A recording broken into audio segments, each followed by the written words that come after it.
Hello, everyone. My name is Christian Duke. I'm a resident of Louisville, Kentucky. I'm a newly licensed attorney. I consider myself a democratic socialist. I voted with the Democratic Party since 2000. I'm a 24-year vegetarian. I'm Latino, the son of a Cuban father and a Chilean mother, so I know the immigrant experience very well. My father was running from communism. My mother was a socialist running from a U.S.-backed military dictatorship, of course authored in part by Henry Kissinger and President Richard Nixon. The reason that I'm making this video is because I am a huge supporter of Bernie Sanders. I believe Senator Sanders has the best interests of the working class, the poor, students, and seniors at heart. I believe that the Democratic Party is being very unfair to him. I believe that the explanations given by Debbie Wasserman Schultz are laughable. She is a fellow University of Florida alum, and I think that the fact that she can say that it's democratic for Hillary Clinton to have in excess of 400 superdelegates to Bernie Sanders' barely 40, given that they've both won just about the same number of states, I think is completely outrageous. And I just don't feel that the Democratic Party has ever given and will never give Senator Sanders a fair shake. I would very much like to see what happens leading up to the convention. I would very much like to see Senator Sanders win the great state of Kentucky, the Commonwealth of Kentucky.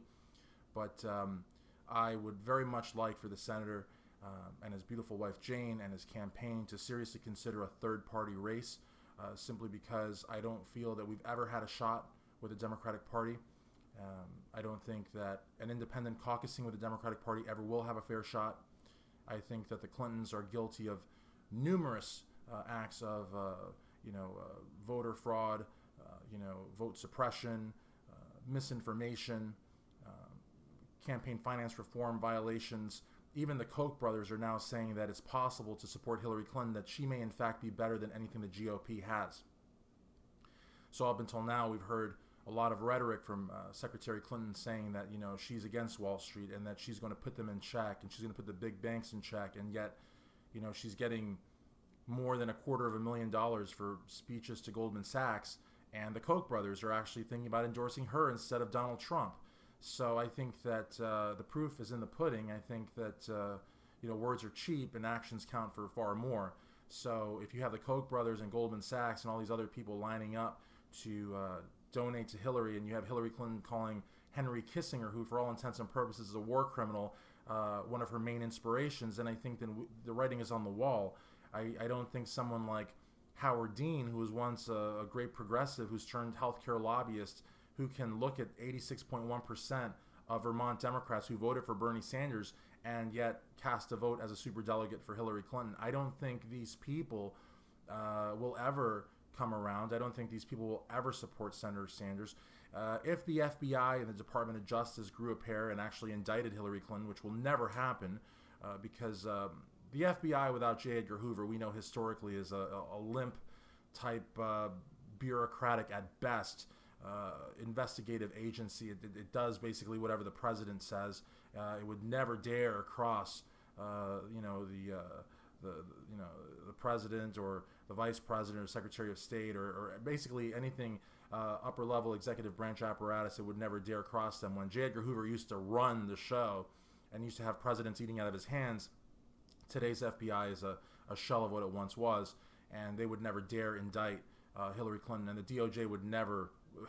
It's just never going to happen. This is why when Hillary Clinton was asked by Jorge Ramos at the Univision debates very early on if she was concerned about being indicted, she said, "That's a silly question. It's ridiculous," or whatever she said. Ask me another question, and she laughed. She would be the only person that I know of that would laugh in the face of a potential Department of Justice inquiry and an FBI investigation, but that should give you an idea that nothing there is going to happen. So I think in conclusion, I just believe that when we're winning state after state after state, Hillary Clinton likes to say that Bernie Sanders only does well in caucuses, which is a blatant lie, like everything else she says. The people are on our side.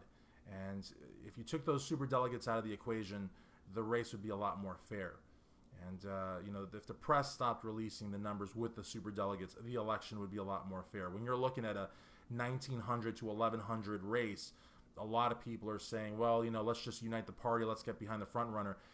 When they see a race that's basically 1,300 to 1,100, certain people might think differently. So, again, I really think that, I really hope that Senator Sanders, his wife Jane, and their political team seriously consider a third-party race.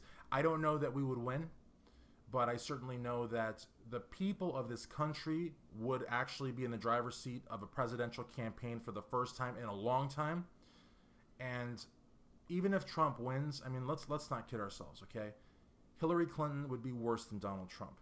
If the Koch brothers are considering backing Hillary over Donald Trump, that should give you some indication.